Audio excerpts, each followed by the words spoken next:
And joining us today from Brussels, we've got Charlie Stuart, who was on a few months ago. A very interesting gentleman who is a diplomat and the Chief Security Advisor for the European Union.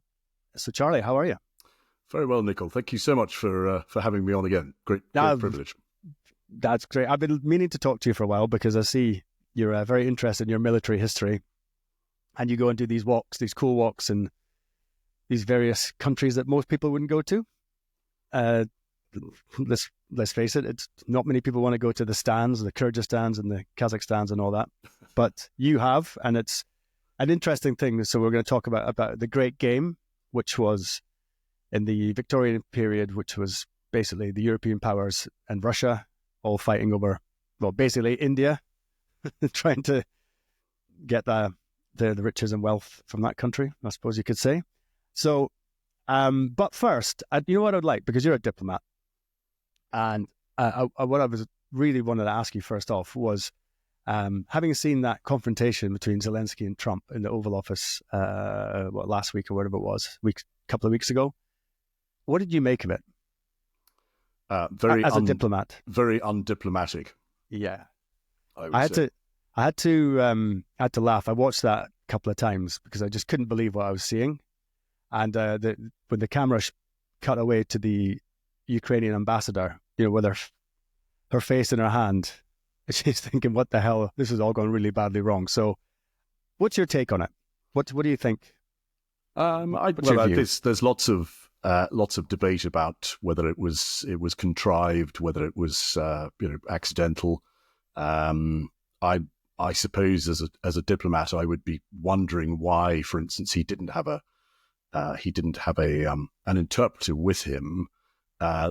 His English is good, but sometimes language can cause misunderstandings, and maybe some of the words he said sparked off a reaction. And if he'd had an interpreter, it would have allowed him time, for instance, to be able to react and respond to some of the things that were being said in terms of just processing what was being said.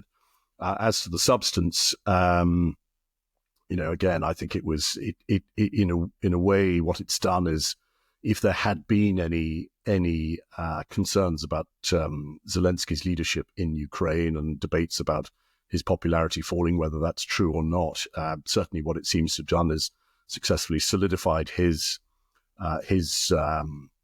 popularity in Ukraine as a war leader. You've got to remember, of course, that Winston Churchill went to the White House and wasn't dressed in a suit, so there's precedent there. And I think also it's been very effective in catalyzing and unifying a European reaction to it. Mm-hmm. So, as a diplomat, Charlie, what I'm most concerned with is, avoiding steering away from World War III, which I think would be absolutely disastrous for Europe. In fact, it would be catastrophic. I don't think the EU would survive it.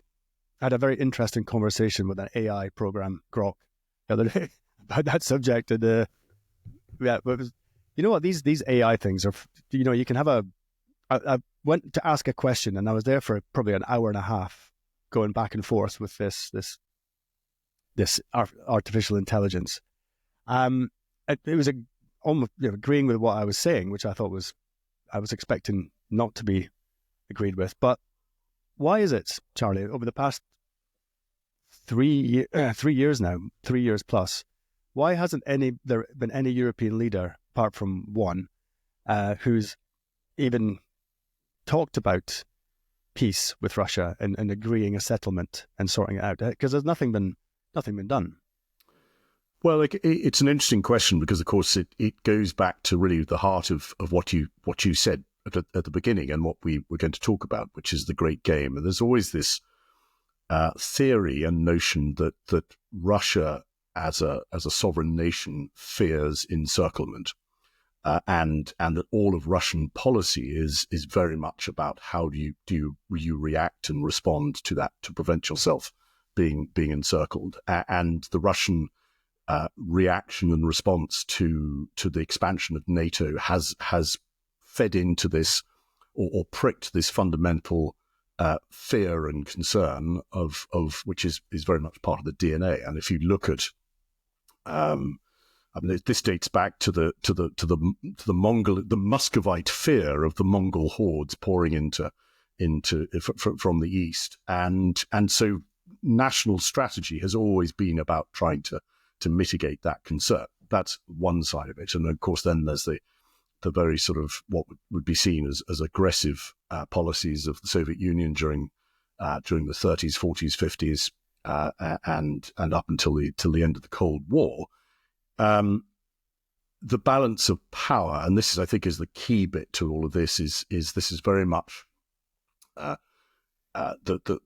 the Kissinger idea of that the world is safeguarded by the balance of power, and up until the early 1990s, we had the so-called bipolar world where the US and the Soviet Union were kind of balancing one another out, and to the extent that there were clashes between the two of them, they were very much played out by proxies elsewhere. But by and large, the kind of the notion of mutually assured destruction prevented us descending into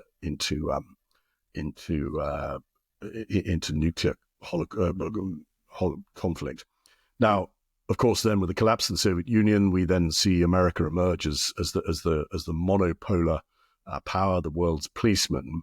But pretty quickly, during the 90s and the 2000s, for a whole range of reasons, you start to see those checks and balances that are in place that prevented other powers emerging were meant that we have slowly, gradually shifted towards a multipolar world. If you think at the start of the 1990s, you and I both serving in the British military and in West Germany, the notion of the notion in the 1990s of peace in our time and the new world order looked like it was here to stay. Whereas within a very short period of time, within a very short lifespan, we've gone to where we are now. And it's an extraordinary journey that we've been on in the last 30 years, questioning how on earth have we ended up here when that period at the start of the 1990s was such a period of hope and opportunity. Whereas now in the multipolar world that we live in, the shape and terms of the world order are being redefined as we speak. And it creates a lot of uncertainty. Some might say it creates opportunity, but in the minds of many, it's deeply worrisome. Mm. Mm. But at the same time, I know you're a diplomat and you might not want to answer this question, but I mean, still, it took President Trump to come in and actually try and get to stop this conflict. And had he not won, it doesn't really bear thinking of, because there was absolutely no peace overtures before then. In fact, they were forbidden from having any diplomatic channel to Putin. I'm just wondering it seems like, to me, from my point of view, it seems like NATO is trying to pick a fight with Russia. And I'm just not really understanding why that is, because, like I said, it's going to be terrible for Europe in general. Well, this goes to the heart of the Russian concern, that precisely that is that NATO is picking a fight precisely to expand its role and influence. And on the other hand, of course, the viewpoint taken by NATO is that Russia is expanding. And this is the heart of the great game that took place in the 19th century, as you said, which was this misperception of what the other side's intentions were. You talked about it being the control of Central Asia. The Russian perspective was that they were expanding into Central Asia precisely to prevent the British from expanding their commercial and their military and political influence over Central Asia. So that fed to their DNA. The British perspective was the contrary, which was it was seen as being an expansion of Russian designs on India, the so-called jewel in the imperial crown. And this stemmed back from a British perspective, stemmed back to the 18th century, the early 18th century, when Peter the Great died, and on his deathbed there's there's an apocryphal tale that he issued this exhortation to his ministers and his advisors, saying, "We must make the Russian Empire truly great and truly dominate the world." And this was fed back to the. Now it's an apocryphal story. Whether it happened or not, we don't know. But it very much it fed into the British concerns that as the Russians were advancing towards India, that India was the prize. In many respects, there's not a lot of evidence that was true as we look at the history now with a kind of revisionist view. In many senses, what it probably was more likely was a distraction, a deliberate distraction, whilst Russia actually was pursuing its interest to dominate what was then the Ottoman Empire. Yeah, it's a fascinating subject. We could do that a whole podcast on whole podcast on that. And I understand that, like, I've had generals and what have you on here, and I understand what the situation is. It's difficult. It's a difficult subject to broach, but it just seems to me that it's very odd. And I don't really see any broad support amongst the public when I speak to the average person. Okay, fair enough. I'm not in the UK. I'm in the middle. Well, I'm in Switzerland, neutral, which is my position nowadays, anti-war, and there seems to be very little appetite for this whatsoever. And the other thing was, we were talking about the possible conscription or a draft to call up younger people. And I think that, I don't know how that's going to work out. It's just that these are different times to World War I and World War II, for sure. And we have the internet now, and the news isn't being curated through the usual sources. It's being widely spread, and there's obviously dissenting voices who have as big a platform, if not bigger, than most newspapers and news stations and things like that nowadays. So it's fascinating times. May you be cursed to live in fascinating times, and that's what we're in right now. So let's go then to, we talk about the Great Game. So maybe a little bit of history of what was going. Well, we actually just covered that, didn't we? What was going on there in the 19th century, but you've been down there, you've walked this area. So and I have to say, your Instagram is very interesting when you do these walks, because you're in all these really fascinating places. It looks really beautiful as well.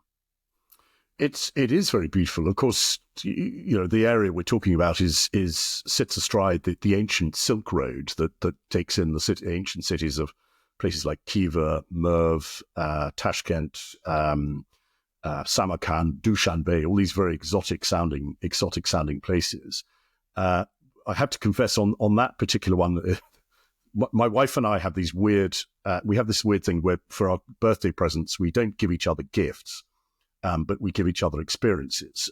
And so when it appears on my Instagram that I've been to a weird place, invariably it coincides with my birthday, and it's my wife's inspiration behind doing the weirder ones, I would say. I mean, she took me to Chernobyl for one birthday, and then we did this trip to Turkmenistan, where, of course, there aren't that many people that go there. It's quite hard to get into. And we drove across the Karakum Desert into Uzbekistan, and then went down to Khiva from there, which was very much the heart of where the Great Game was being played out. And the sort of, when you stand in the Khan's palace in Khiva, and you try and reflect on, this is where history was being made as a series of spies, diplomats, adventurers, explorers, disguised as wandering holy men or horse traders. This is where they stood, and this is where deals were struck. This is where intrigue took place. This is where deals were broken and alliances forged and all that sort of stuff. And often this was being undertaken by young men back in the 19th century, again, where communication was limited. So they were often acting with little or no mandate to do what they were doing, and yet striking deals in a way that actually forged nations or broke up the old world order. Yeah. So when you get into it, can you give me a little bit of background as to what was going on. So and you're in these, these are pretty remote places, even now, but back then. But there weren't any battles going on up there. Were there between sort of Western forces and the Imperial Russian troops back then? No, but this was the fear, was that for a long time, as the Russians tried to push east and south of the Caspian Sea towards what is today Turkmenistan, Uzbekistan, Kyrgyzstan, and Kazakhstan, and also playing out in what was then Persia towards the eastern edges of Turkey, or the Ottoman Empire, and into the Caucasus, as far east then as Tibet. You had, as I say, you had there was this sort of chess game, this between two powers, that was being played out in the lonely passes and the harsh deserts of the region. That, as I say, saw young people going and often acting without any kind of instruction to do so. There was on the British side, there was this very aggressive lobby in London and in the East India Company that was responsible, if you like, for the management of what was then the dominion of India, in pushing out the borders. And Afghanistan sits at the center of all of this, because Afghanistan was seen as the buffer zone between Russian expansion and the British territory, and it was all about trying to safeguard that buffer zone. And of course, we know the battles that took place in 1842 and the 1870s, and various sort of the Anglo-Sikh wars. There were two of those that took place, but direct confrontation between the British and the Russians never took place. No. Yeah. Have you ever read the book Kim by Rudyard Kipling? Indeed, it's a great book. What a fantastic book! I only read that. I only really got into Kipling pretty much last year. I hadn't read any. I mean, I've read some of his poems and stuff because you hear them all the time. But what a fascinating book that is! And he was a kid. He was just a little boy, running around doing these secret missions. And it gives a very good backdrop as to what was going on. I mean, had the Russian Empire any? I suppose it wouldn't have been oil discovered there in that state. Not at that time. It was more about commerce, and access to markets. I mean, you mentioned Kim. I don't know if you remember in the army playing Kim's game. It was one of those things where they taught you about. They would put a whole bunch of objects under a blanket, and then lift up the blanket, and for a minute it's like playing the old generation game. You had to try and remember not only the products, but also be able to describe the products. And it was a game that Kipling refers to that became known as Kim's game. That was one of the techniques that they used to train these young political officers that were going up into the hills, because they were not able to keep notes precisely, because if they were captured, then that would reveal who they were. It all had to be retained in the head. So it was about training the mind to be able to remember the detail. And it's referred to in the book, actually, as but the Kipling refers to the training of the young Kim. And there were other amazing sort of things that were developed. So, for instance, the beads, the prayer beads that the holy men would use to tell their or to say their prayers as they moved forward. They added an extra bead to the string, so that actually, as you were walking forward, you were measuring distance. Yeah. So it was adding beads precisely to be able to have to an outsider looking at you, and you just look like a holy man who was just walking forward saying his prayers. Yeah. Sneaky surveying, isn't it? That's what it is. Yeah. But what's really nuts as well is I like history, and like most people who like to read about history and what's happened in the past, the old saying of history repeats, and we got Afghanistan, always been a flashpoint. The great game seems to be playing out again. This Russia are feeling they don't want to be encircled. There's a big controversy because Russia took the Crimea, which was one of I think maybe their only warm water port, which they were never going to give up, not in a million years. So, you can see exactly why that happened. I don't think anyone was surprised that happened, but just how it actually plays out, and you've always still got these zones of conflict, and it seems to be playing out not perfectly as it was before, but now you've got India, who are at the moment basically staying neutral. Their great rival, I guess you're going to call it now, is going to be China, and they're both of them are staying out of it. Although China has formed a pretty close alliance now with Russia. So when you get all these sanctions that's going on at the moment towards Russians, and this is Russian civilians, they're having their assets and their boats and to the tune of 350 billion worth pinched from them, and with these sanctions, so basically Russia has pivoted to the east, and they've got their market across there. That was an expected outcome? Surely somebody must have realized that was going to happen, because these sanctions hasn't seemed to have affected them all that badly. Yeah, I mean, I think again, if I go back to an earlier point you made, I think the thing is, it's very easy to the great game we were talking about in the 19th century was between two powers, and what we're seeing today is a multipolar world that is emerging, that is involving multiple actors playing, frankly, four-dimensional chess with one another. And it's very easy to see it in the context of Russia being the threat, and ignoring the other stuff that's going on, and the plays that are being taking place. Again, what we're seeing is definitely, as I say, the shape and terms of the world order is being redefined, with what's loosely referred to as Eurasia at its center. And there's always that sort of that I think it was what was his name, Halford Mackinder, back in 1984, who came up with this theory of the heartland theory, that if you control the heartland, you control the world, and Eurasia is the heartland from which you pivot. You pivot towards control of Asia from Eurasia, from the central heartland, which is Eastern Europe, but where we're seeing today is I say four-dimensional chess being played.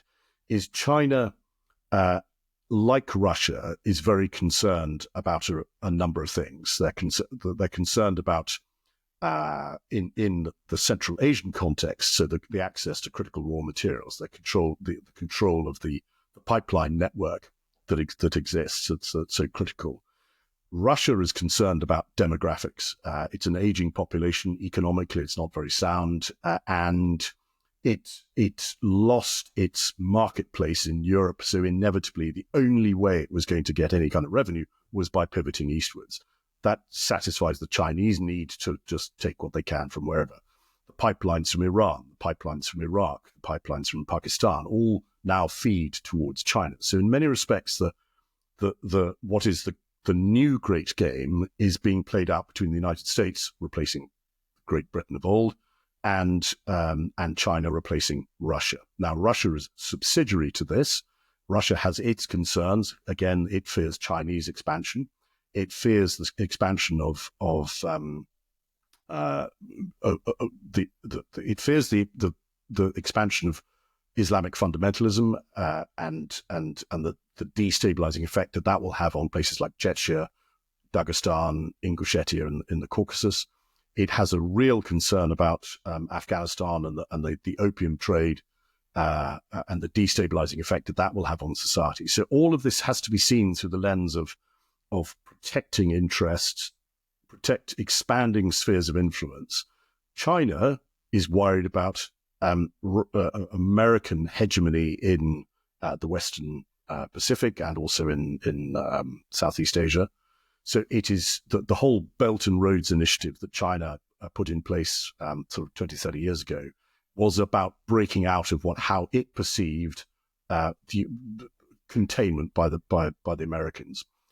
And what the Americans, and we're seeing much of the policies that are being played out now, is in reaction to the concerns about the Belt and Roads initiative expanding into the Americas, expanding into the Antarctic, expanding into space. And it's really interesting because, of course, you've got, if you look at South America and Central America, 22 countries are covered by the Belt and Road Initiative. So you can see from an American perspective, and this is all what they talk about, the Panama Canal and and Canada and Greenland. This is all about protecting Fortress Americas, if you like. And at the heart of this is Donald Trump's ambitions to safeguard that and make America great again. Mm-hmm. What about the cutting off of gas, the gas from Russia into Europe, which has caused, well, I mean, the electricity prices in Germany has gone up 300%, which is devastating their auto industry. Seems to me that Europe have shot themselves in the foot, because why would you do that to yourself? Why would you do that to your own industry? Well, I think a lot this goes to the heart of the challenge that Europe now faces, which is realizing the dependency on others, both in terms of marketplace, both in terms of supply chain, and energy source, and its own industry, its mineral capacity, its ability to mine and process barely exists anymore. Its primary, its tertiary and secondary industries are long gone. There's very little that's manufactured in Europe. So it's this is one of the effects of globalization, and so there is a huge wake up call, which in many respects has been screaming at us for the last 10, 20 years, and not only in terms of defense, but also these other things, is this realization that this dependency on Russian energy leaves us very vulnerable. And when I was in Iraq during the 2010s, one of the big discussions about back then was how, and this is kind of geopolitics, but how do you respond to the dependency on Russian energy by perhaps building a South Stream that runs in from Iraq through Turkey into southern Europe, and then you have an alternative energy supply. Now, you could argue that in many ways, if you took that grand gesture, you create the opportunity for peace in an otherwise was and remains a very troubled area, because of course you incentivize people economically to safeguard their interests. Now, Turkey doesn't want to be a transit country because it has its own energy needs, so you find a way of monetizing it for them. You run the pipelines all the way up to the Iranian border and say, okay, you guys can get your oil and gas to market if you behave. If you don't, we'll switch you off. And again, it's that sort of form of geopolitical grand strategy that's needed, and we're playing catch up because the Chinese have been doing this for a long time now. Yeah, it's very odd.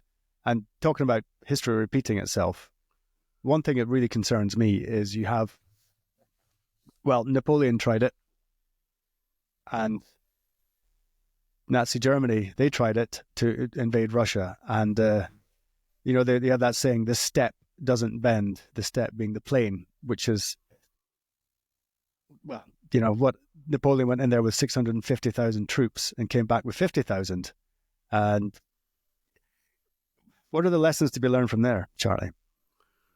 Well, did you ever play the game Risk? It's one of my favorites. I love that game. Well, you know how difficult it is to control Central Asia, and it's impossible because it's so large, and this goes back to the Mackinder theory. If you control, he who controls Central and Eastern Europe, that then becomes the launch pad, the pivot point to control the heartland, which is Eurasia, which then allows you to control the Africa and East Asia from there. But it's very hard to do. The risk, of course, the challenge, if you abide by that theory, is that we're seeing that playing out now, and the risk is with with China and Russia cozying up to one another, that Europe and the Americas become very vulnerable as a result of that. And this was precisely the play that was made by President Nixon back in the 70s to divide Russia or the Soviet Union and China, and to bring China into the fold.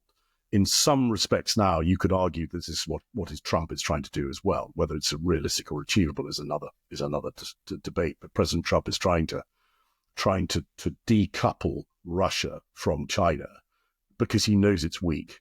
But by pandering to its spheres of influence that Russia has identified, concerns about NATO, and NATO expansion. For the Americans right now, Europe doesn't appear to be a sphere of influence that it is particularly concerned with. For the Americans, it's very much about the Pacific, and it's very much about what's going on there that is concerned. You mentioned India being independent. I'd push back against that and say, in fact, no, or neutral, I should say.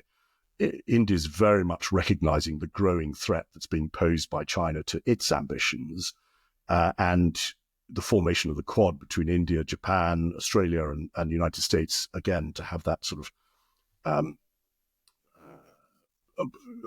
joined up cooperation together to make sense, to respond to the growing threat that it's perceived. Mm. I mean, if you're China, and like it or leave it or lump it, the point of the premier of China, they're very smart guys. I happen to know the daughter of a very senior politician in China, believe it or not. She used to work with my wife, and an unbelievably intelligent man, author of many, many books. Don't ask me his name because I can't remember. But when you've got these people at the top, it's not elected. They're picking the best, for whatever. This is how they do it. They're picking the best and the brightest, one would expect. They must be looking at what's going on in Europe right now, and they're siding with Russia right now. This is my opinion, but I think backed by evidence, is they're looking at Russia thinking that if Russia falls, China's next. That's why they've been forced into this alliance. What do you think? I would see it through the lens of the Chinese Communist Party's ambitions to ensure the domination of the critical mineral supply and control of the supply chain, and so from that you achieve the dominion of others. You have a growing China's got its own issues around its population, the policies around that. But this is about access. It doesn't wish to be in any way dependent on others. So if everything leads to China and everything leads from China, then that is, I would say, is a key ambition. And so their engagement has very much been geo-economic. Geopolitical to some extent, but it's seen in pure commercial and economic terms, and how do you secure your potential vulnerability? They have their own issues in Xinjiang provinces with around the rise of perceived fundamentalism there, and of course that's one of the big concerns to them. It's all about safeguarding and preserving the Chinese Communist Party and its dominance over the population. Yeah. What can you do, Charlie? Anyway, it's fun to discuss this kind of thing, but we're going to also talk about the transatlantic relationship, the special relationship, as they call it, and it seems to be, it's perceived that it's under threat right now. Edwin, I'm sure you got your view on it, but President Trump has basically come out and said that Europe, you're going to have to start covering your share of the bill because we've been covering it for the past 80 years. And, from my point of view, that makes sense. If you want defense, you've got to also defend yourselves. How do you see that playing out? Do you think it's all just going to work out? I seem to think that he's quite he's a disruptor. Let's call it that. Nice way of saying it. Yeah, he's a disruptor, and I think what he's trying to do is to gain the peace, which I hope would work out, and bring Russia back into the fold, bring them away from China. Now, I would say that's a laudable aim. What do you think?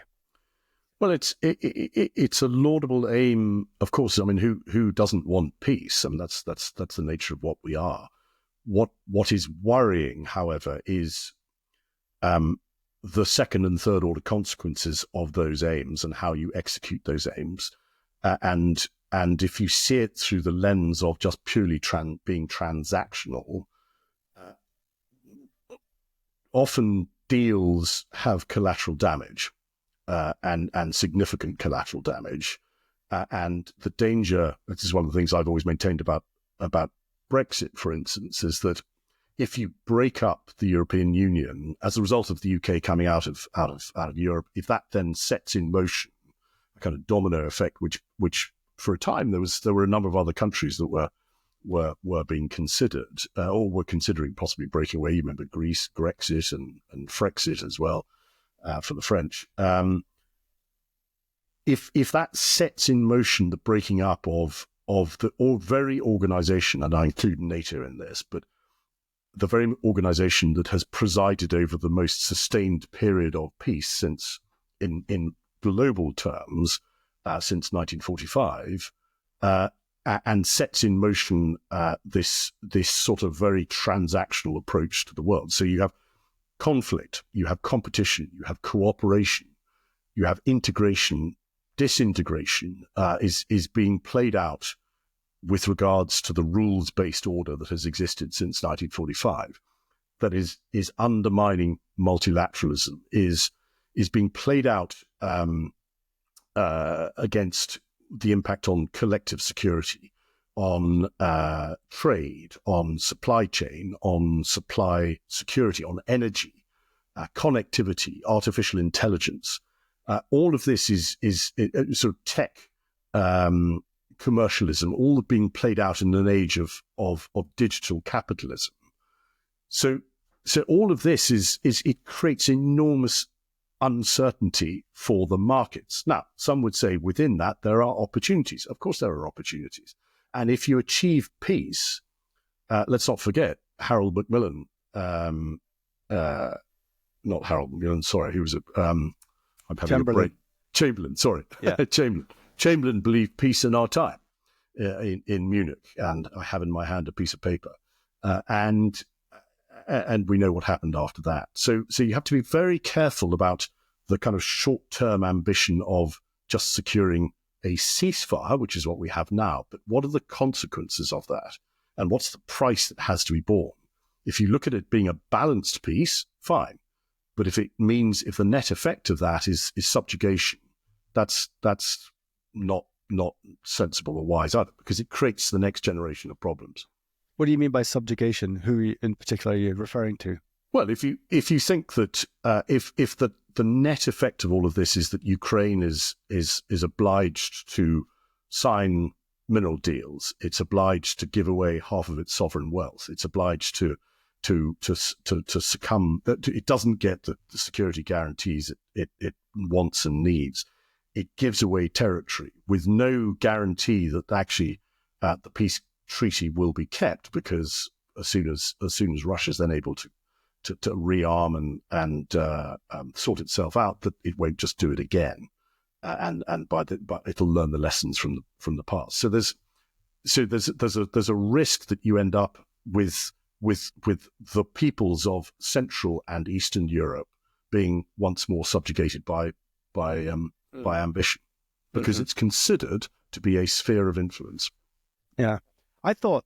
I mean, we will get to we're going to talk about D-Day people, but this is a very interesting chat as well. We're going to the geopolitical sphere, but I like that.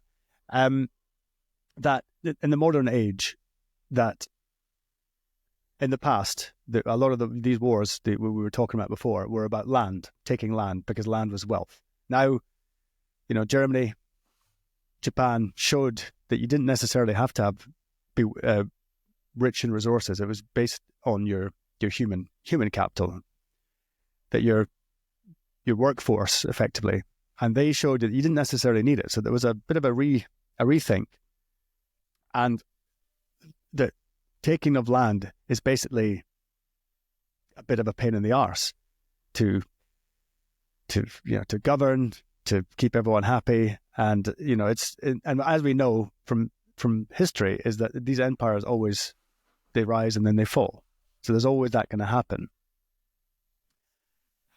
Yeah. So anyway, I don't know if you want to say anything about that, but it just seems to me that we're looking to the past, and instead of thinking what's going to happen in the future, it's not necessarily, okay, yeah, it's about the land where the minerals are, but it's taking and holding that land. But if you can do deals that everyone's happy, everyone's making money out of it, then, there was that old chestnut about that up until fairly recently actually held firm that no country that had a McDonald's in it, no two countries that had McDonald's went to war with each other. But that did actually happen.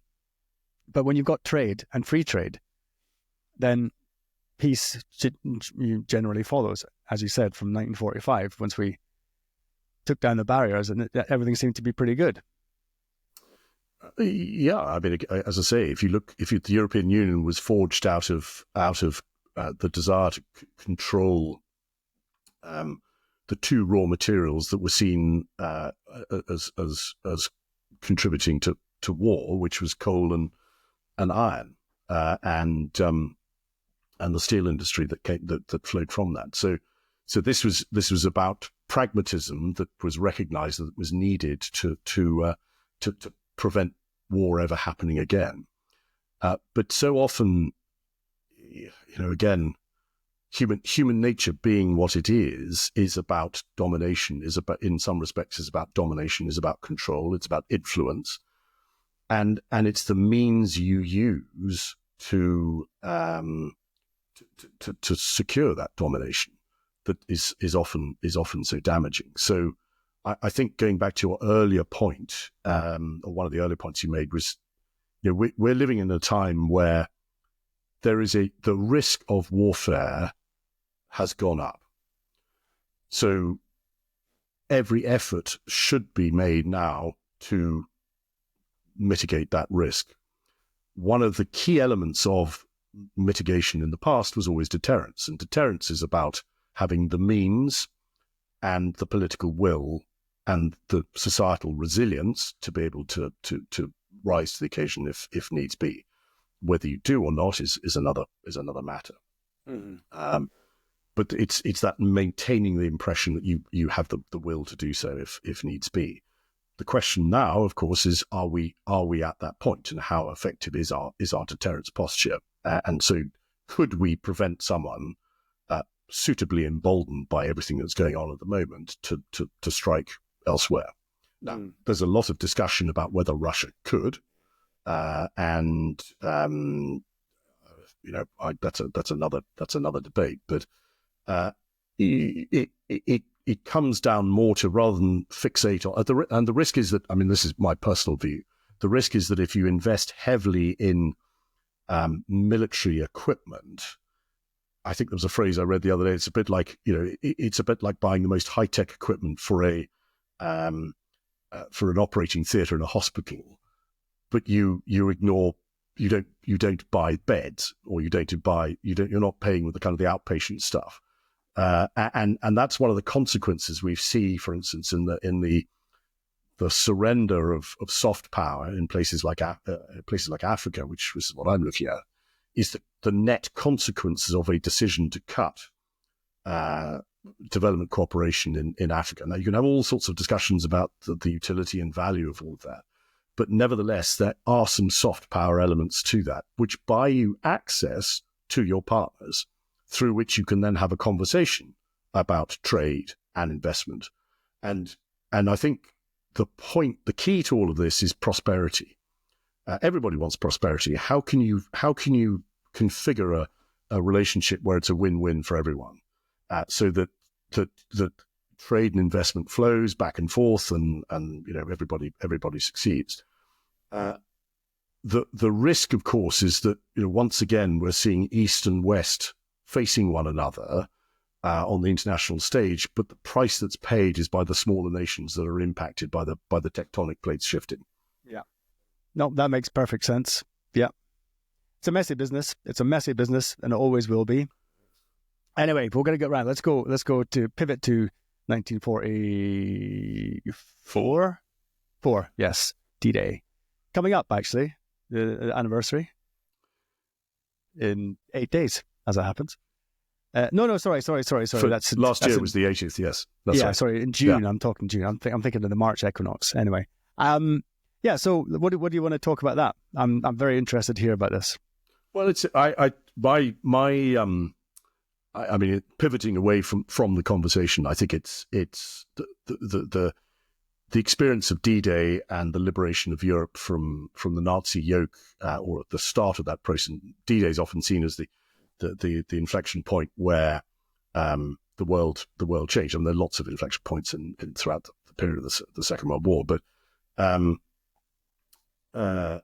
D-Day is often seen as the greatest moment for the greatest generation of liberty, freedom, overwhelming the yoke of tyranny.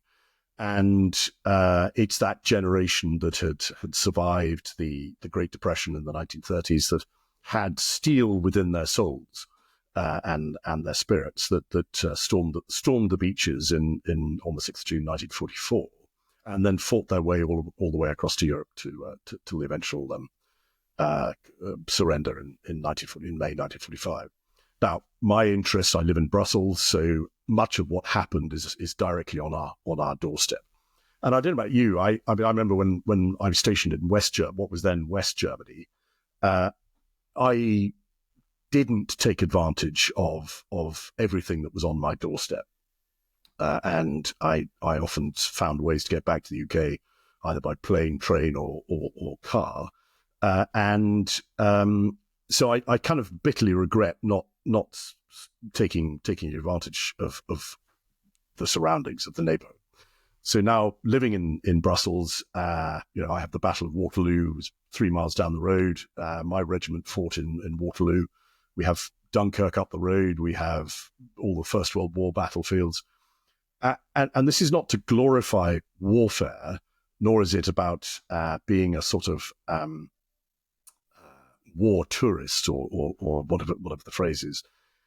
But it's about understanding the human story and the individual part that's played at the tactical level, and the impact that often individuals can have on the strategic outcome of whatever it is that's happening. So the image I have in my mind, if you're familiar with the chaos theory of the butterfly flaps its wings in Mexico, and weeks later there's a tornado or hurricane in Texas. It's that causal effect of an individual often not knowing what's happening to the left or to the right of them that can sway history. And so by living where we are, it's every opportunity to go and walk the ground, to actually understand the terrain, understand the events, and understand the choreography, the rhythm of warfare, the anatomy of battle, as to why it happened and the role that individuals played. I'll give an example. So for one of our weird experiences that we had for a birthday a couple of years back, we went and stayed in the Wolfschanze, which was Hitler's headquarters in Eastern Prussia, which is still... Sorry? Whereabout? In Eastern Prussia. So it's Eastern Poland, northeastern Poland. So it borders Lithuania and Poland.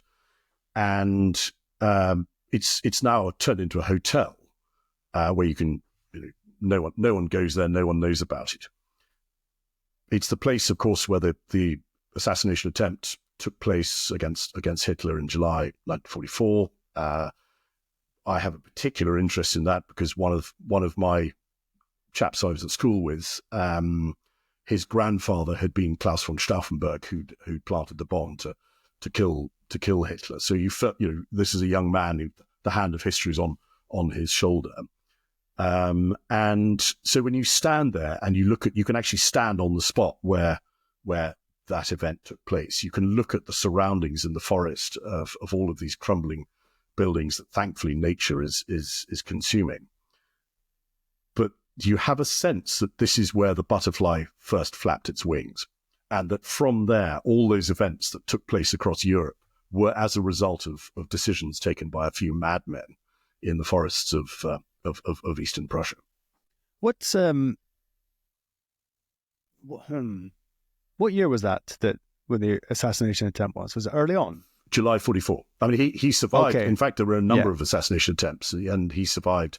Obviously, survived all of them. The one that's best known is the what became known as Operation Valkyrie, that was turned into a movie with Tom Cruise in the lead role playing Stauffenberg.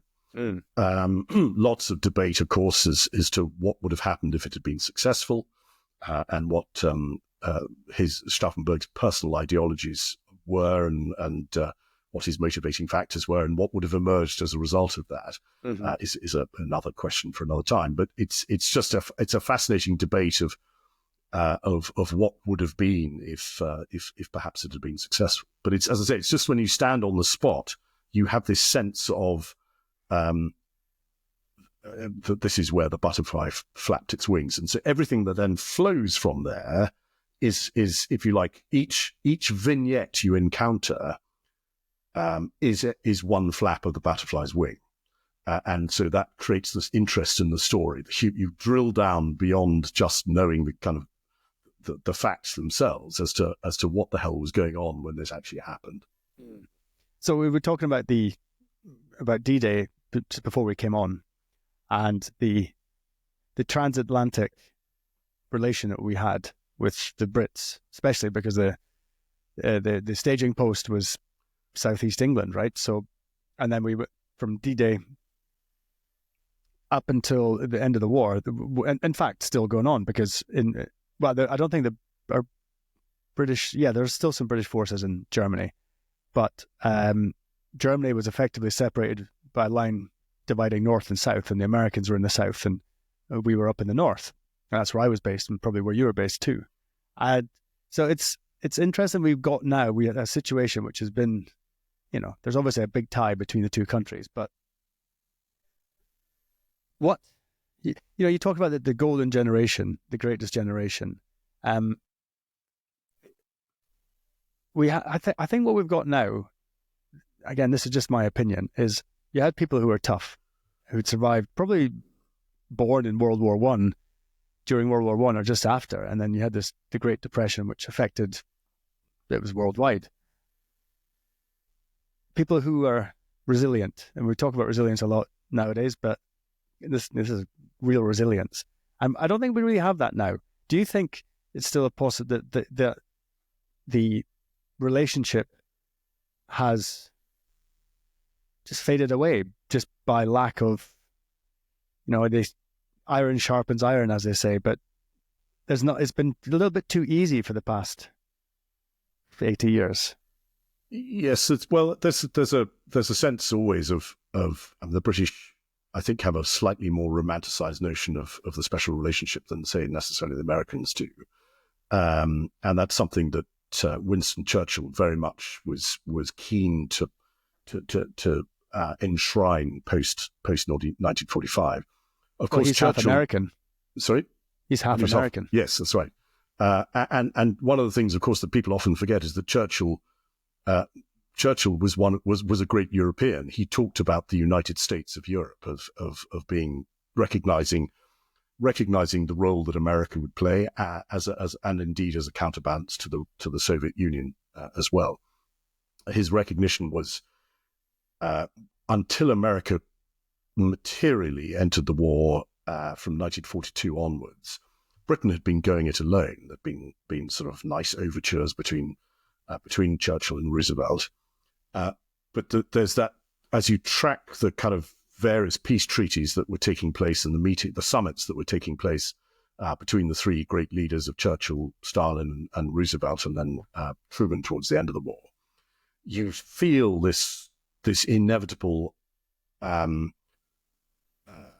Churchill was third wheeling the other two, and Roosevelt had calculated that actually the Soviet Union would be the future power against which the United States would need to balance itself.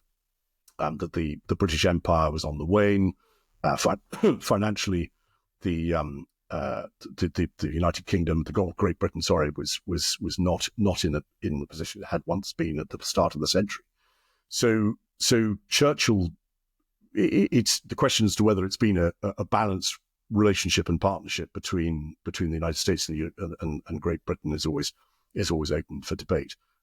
That said, of course, over the years, and Britain, as an island nation, has sort of tried to span the continent of Europe and its relationship with America. But over the years, inevitably, Britain has stepped up, with one exception being Vietnam, and responded to American calls for help and support in America's adventures overseas.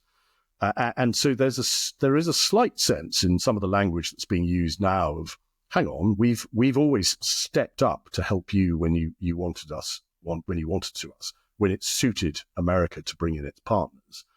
And so the language that's being used right now about the future of NATO and Article 5 and whether America would come to the help of the Baltic states if should they be invaded, and Article 5 is the cornerstone of the transatlantic alliance and NATO, being that what one country's invaded, everybody responds to it. That's collective security.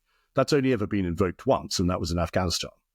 And so this notion that the language that's being used by some within the administration was, well, why would we want to call on Article 5? Why do we want to support NATO? Because would they come to the help of America if we got invaded? Well, the answer is yes, they have, and they've done it before, and that was in Afghanistan after 2001, where the Americans invoked it 9/11 as being the casus belli, and the attack on America, to which NATO members responded. Yeah, I'm still curious about how European countries and American countries, because as we discovered during the last election, that President Trump won an overwhelming mandate because of his stance on peace and ending the Ukraine conflict and no more wars. He's saying that quite openly as one of his aims, and it was a huge amount of backing. I spend a bit more time than I should be on social media. Based on having a podcast, I need to know what's going on. And anyway, but following the American accounts, and they're very anti getting involved in anything at the moment.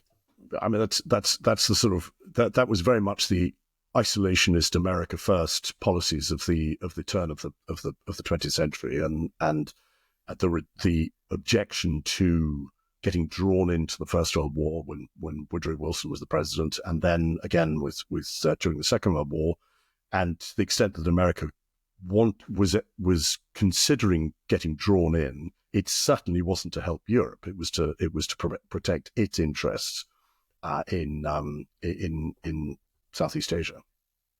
Well, was that Pacific? Right. It's all very fascinating, isn't it? Anything else you want to talk about, Charlie, before we I'll let you go back to your No, day? not at all. I mean, I think it's as I say. I mean, for me, we're living in a time where history is being shaped, and the concern, of course, is that as we move increasingly towards an interests-based world order, and the nature of that world order, as I say, is disintegrated. The one that we have lived under for the last 80 years, with relative peace and stability, is being turned upside down. And where does that leave us as Europeans, and how do we react and respond to that?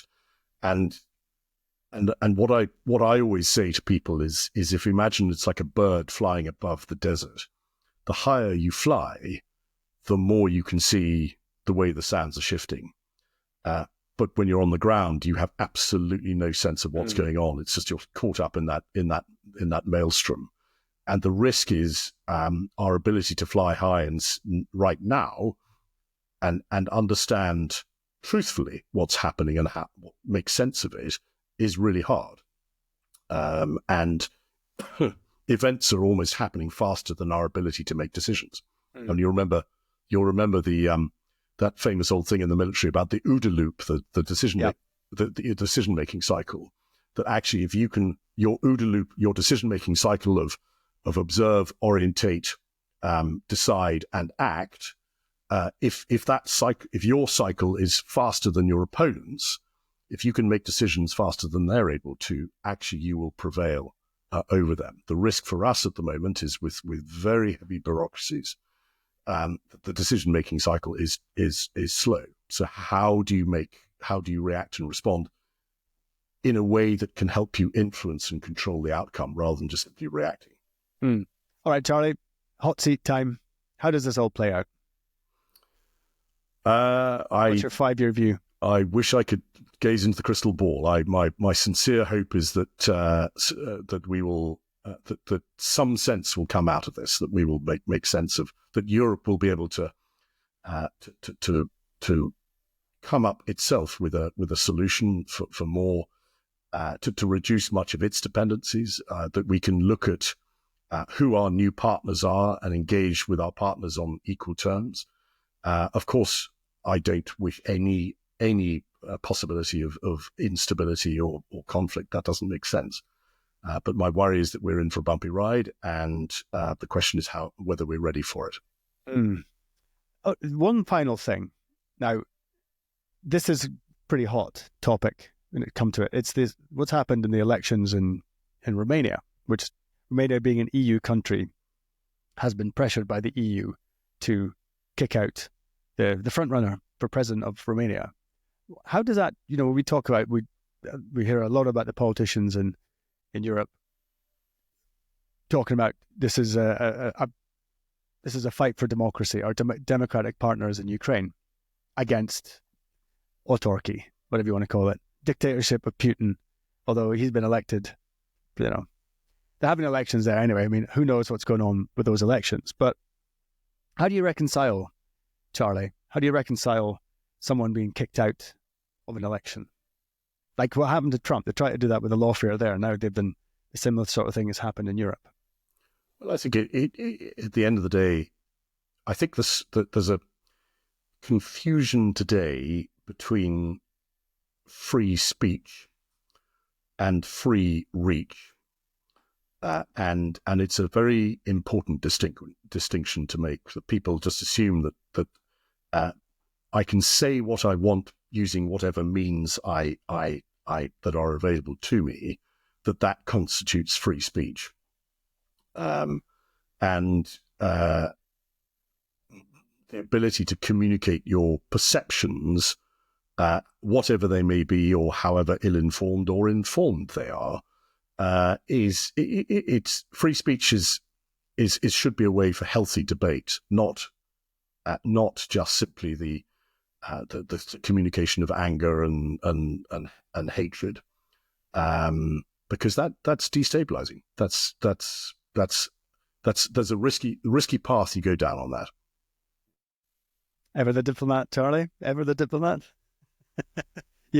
I think it's outrageous. Personally speaking, I think it's what's happened there is a scandal. That you can't, with one side of your mouth, say democracy, and then on the other side saying, sorry, that's not the guy we want. We were going to have another election. He's not allowed to run. That's the way I see it. I don't know. How's it being seen in Europe? As I say, it's a. Yeah. I thought I was going to catch you out there, but no, Charlie, that was great, mate. Just tell me when the green light's off. Yeah.